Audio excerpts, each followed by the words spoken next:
The message from my mother-in-law came halfway through our Caribbean vacation. Wonderful news. I've solved all our problems. The business has been sold. No need to thank me. I'm Catherine Morgan, 35, and until that moment, I'd been enjoying my first real vacation in 5 years. My husband David and I had finally felt confident enough in our company's success to take 2 weeks off. Clearly, that had been a mistake. What does she mean? Sold the business? David frowned at my phone. Mom doesn't have the authority to sell anything. But Eleanor Morgan certainly thought she did. As the widow of the company's founder, she'd never accepted that her precious son had married a woman who'd ended up running Morgan Manufacturing more successfully than her late husband ever had. I quickly dialed our company's lawyer, Jack Thompson. Jack, what's happening at the office? Thank God you called. He sounded stressed. Your mother-in-law showed up with some guy named Robert Sullivan from Sullivan Industries. She's claiming she has the authority to sell as the founder's widow. They're in the conference room right now with their lawyers. I couldn't help but laugh. Eleanor had always underestimated me, always assumed I was just playing at being a CEO. She had no idea that when I married David 7 years ago, I'd already been planning for exactly this kind of power play. Put me on speaker in the conference room, I instructed Jack. It's time Eleanor learned a few things about modern business ownership. When Jack connected the call, I could hear Eleanor's imperious voice in the background. The papers are all drawn up. As James Morgan's widow, I have every right to. Actually, Eleanor, I interrupted smoothly, you don't have any rights to sell Morgan Manufacturing. Would you like to know why? The room went silent. I could picture Eleanor's face turning that particular shade of red it always did when I challenged her authority. Catherine, she said coldly, how nice of you to interrupt your vacation, but this doesn't concern you. This is Morgan family business.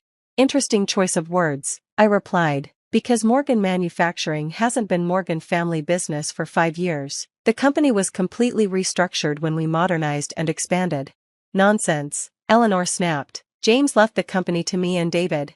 James left his shares to you and David, I corrected her. Shares in the old company, which was dissolved when we formed Morgan Innovation Technologies, a completely separate legal entity, registered in my name. The silence that followed was deafening. I continued, Jack, please show everyone the company registration documents. You'll notice that Morgan Innovation Technologies is owned entirely by KDM Holdings, my personal corporation. Eleanor has no legal connection to the current company whatsoever. This is impossible. Eleanor's voice rose to a shriek. David, did you know about this? Of course he did, I said before David could respond. He's the CFO, he signed all the paperwork himself. I heard papers shuffling, then a male voice I didn't recognize, presumably Robert Sullivan, saying, Mrs. Morgan, is this true? Do you have any actual authority to sell this company? Eleanor stammered. Mr. Sullivan, I said professionally, I apologize for any confusion. While we're not currently interested in selling, if you'd like to discuss potential business partnerships, I'll be happy to meet with you when I return from vacation. That would be appreciated, Sullivan replied, sounding both embarrassed and impressed. Clearly, I've been misled about the ownership situation. Eleanor, I continued, I suggest you leave the office now. We can discuss your unauthorized attempts to sell company assets when I return. Jack, please escort Mrs. Morgan out and ensure she turns in any keys or access cards she may have. You can't do this to me, Eleanor protested. This is my family's company. No, Eleanor, it's my company. The company I built from the struggling manufacturing plant your husband left behind. The company I transformed into a modern technology leader. The company you tried to sell without having any legal right to do so. I could hear her spluttering with rage, but I wasn't finished. And since you're so interested in family business, let me share some news we were planning to announce when we returned. David and I are expecting, so the company's future leadership is secure, without any need for your interference. The sound of a chair crashing suggested Eleanor hadn't taken that news well. David squeezed my hand, grinning. We'd been keeping the pregnancy secret, planning a proper announcement, but Eleanor's power play had forced my hand. Jack, I added, please make sure everyone signs non-disclosure agreements before leaving. And Eleanor, check your email. You'll find a formal letter revoking your honorary board position and any remaining social privileges associated with the company. After ending the call, I turned to David. Well, that's one way to tell your mother she's going to be a grandmother. He laughed, but his eyes were serious. You know she's going to make our lives hell when we get back. She can try, I shrugged, but she's finally going to learn that her old-fashioned ideas about family business don't work in the modern world. back in our beach villa. I pulled up the company's security cameras on my laptop. Eleanor was being escorted out, her designer handbag clutched like a shield, her face a mask of fury. Robert Sullivan and his lawyers followed, looking somewhat shell-shocked. "Should we go back early?" David asked, watching over my shoulder. "Absolutely not," I replied. "Jack can handle everything, and Eleanor needs time to realize that her power plays don't work anymore." But of course, Eleanor Morgan wasn't going to go quietly. By that evening, she'd already launched her counterattack, sending a mass email to company employees about how her beloved daughter-in-law had stolen the family business. I forwarded the email to our PR team with 2 words: handle it. Within an hour, our official corporate social media channels posted a simple statement: Morgan Innovation Technologies clarifies that recent claims about company ownership are incorrect. Our corporate structure has been a matter of public record since our formation 5 years ago. We look forward to continuing our mission of technological innovation under our current leadership. The responses from employees were overwhelming: messages of support, stories about how the company had improved under my leadership, even old photos showing the transformation from the struggling factory I'd inherited to the modern technology campus we'd built. "They're on your side," David noted, reading the messages. "They remember what it was like before." I did too. When I'd first arrived at Morgan Manufacturing as a young MBA graduate married to the founder's son, the company had been hemorrhaging money, stuck in outdated manufacturing processes while the world moved toward technology-driven solutions.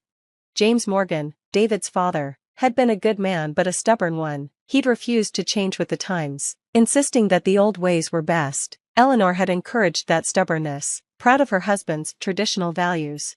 But I'd seen the potential. With David's support, I'd started small, modernizing one production line, then another, introducing new technology, retraining workers instead of laying them off. By the time James passed away 3 years into my tenure, the company was already transforming. Eleanor had fought me every step of the way. When James left his share split between her and David, she'd assumed she would control the company's future. She hadn't counted on my foresight in creating a new corporate entity, transferring all assets to a company she had no claim to. "Your mother never understood modern business," I told David as we walked along the beach that evening. "She thought marriage gave her ownership rights, that being the founder's widow meant something in corporate law. She thought being a Morgan meant more than being competent." David agreed. "That's why Dad's company was failing before you came along." My phone buzzed with another update from Jack. Eleanor had tried to call an emergency board meeting, only to discover that her honorary board position had already been revoked. She'd then tried to access company bank accounts, forgetting that her access had been removed years ago. "Should we be worried about legal challenges?" David asked. I shook my head. "Everything was done legally, with full documentation. Your father even signed off on the restructuring before he died. He knew the company needed to change to survive." "Mom never forgave him for that," David remembered, "for admitting you were right about modernizing."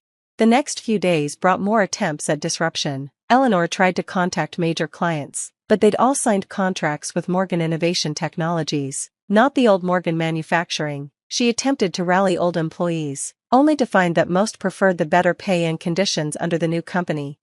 By the time we returned from vacation, Eleanor had finally realized the extent of her powerlessness, but she had one last card to play: family loyalty. She was waiting in our driveway when we arrived home, looking every inch the wounded matriarch. "David," she called out, ignoring me completely, "are you really going to let her destroy your father's legacy?" David sighed, setting down our bags. "Mom, Catherine didn't destroy Dad's legacy, she saved it. The company was dying, she turned it around, made it successful again. That's what Dad wanted." "By stealing it from the family?" "By modernizing it," I corrected her. "By creating a new company that could compete in today's market. The old Morgan Manufacturing doesn't exist anymore, Eleanor. It couldn't survive in the modern world. Just like you can't survive in the modern business world," David added gently. "Mom, it's time to accept that things have changed." Eleanor's face crumpled. "But what am I supposed to do now? This company was my life." "No," I said firmly, "it was your husband's life, and now it's my life, and David's, and our employees' lives. You've been holding on to something that doesn't exist anymore." I softened my tone slightly. "But if you're willing to accept reality, there might be a place for you." Both Eleanor and David looked at me in surprise. "The company's charitable foundation needs a director," I continued, "someone to manage our community relations, our historical preservation efforts. It would be a real position." "Eleanor, Not an honorary title, but actual work preserving the parts of Morgan's legacy that matter. You'd trust me with that? After everything? Trust is earned, I replied. You'd start small, prove yourself, just like I did when I first joined the company. But yes, if you're willing to work within the modern structure, there's a place for you. Eleanor was quiet for a long moment, studying me with new eyes. You're really having a baby? Yes, due in 7 months. And the company, it's really doing well? Better than ever, David answered, because of Catherine. Eleanor smoothed her expensive dress, visibly struggling with her pride. I may have acted hastily, she admitted finally. Perhaps we could discuss this foundation position over dinner? It wasn't quite an apology, but it was a start. Dinner would be fine, I agreed, but first, I need your keys to the house, all of them. She handed over her keys without argument. Progress, of sorts. As she drove away, David turned to me. The foundation job? Really? Why not? She needs purpose, and we need someone to manage the historical aspects of the company. Besides, I smiled, patting my still flat stomach. Our child should know their grandmother, just not the version who thinks she can sell companies she doesn't own. Over the next few months, Eleanor slowly adapted to her new role. The foundation work suited her. She had a genuine passion for preserving industrial history, and her social connections proved valuable for fundraising. The attempted sale became a running joke in company meetings. Remember that time Eleanor tried to sell the company from a golf course? Executives would chuckle. Even Eleanor learned to laugh about it, eventually. When our daughter was born, named Jamie, after David's father, Eleanor was there, hovering anxiously in the waiting room. She brought a gift, the original Morgan Manufacturing sign from the old factory. For the Foundation Museum, she explained, to remind us where we came from, even as we move forward. I hung the sign in my office, next to our current company logo, a daily reminder that progress doesn't mean forgetting history, it means building on it, improving it, making it relevant for the future. Eleanor never again tried to interfere with company operations. Instead, she threw herself into the foundation work, creating educational programs about industrial history and technological innovation. She even started a scholarship program for young women in business leadership. I was wrong about you, she told me at Jamie's first birthday party. I was so focused on preserving James's legacy that I couldn't see you were actually fulfilling it, making it better than he could have imagined. The company's success is his legacy, I replied, just not in the way you originally thought. A year after the failed sale attempt, Robert Sullivan approached us again, this time through proper channels, about a potential partnership. We ended up collaborating on a major technology project, with Eleanor's foundation documenting the merger of old and new manufacturing techniques. The story of Eleanor's attempted sale became part of company lore, a reminder that success in modern business requires more than just family names and traditional thinking. It requires innovation, adaptation, and sometimes, the courage to create something entirely new from the foundations of the old. As for me, I kept the emails and documents from that vacation incident, stored safely in my office, not as ammunition, but as a reminder that family businesses are about more than just business or family, they're about legacy, growth, and the wisdom to know the difference between preserving what matters and letting go of what doesn't. Jamie's now learning to walk through the halls of Morgan Innovation Technologies, watched over by employees who remember both the old company and the new. She'll grow up understanding that true legacy isn't about holding on to the past, it's about building a better future. And Eleanor? She finally found her place in that future, not as the controlling force she once tried to be, but as the keeper of our history, helping bridge the gap between what was and what could be. Sometimes, the biggest mistakes lead to the best outcomes. Eleanor's attempted sale had forced us to confront the last vestiges of old thinking in our modern company. Her failure had ultimately led to her success, just not in the way she'd originally planned. The end.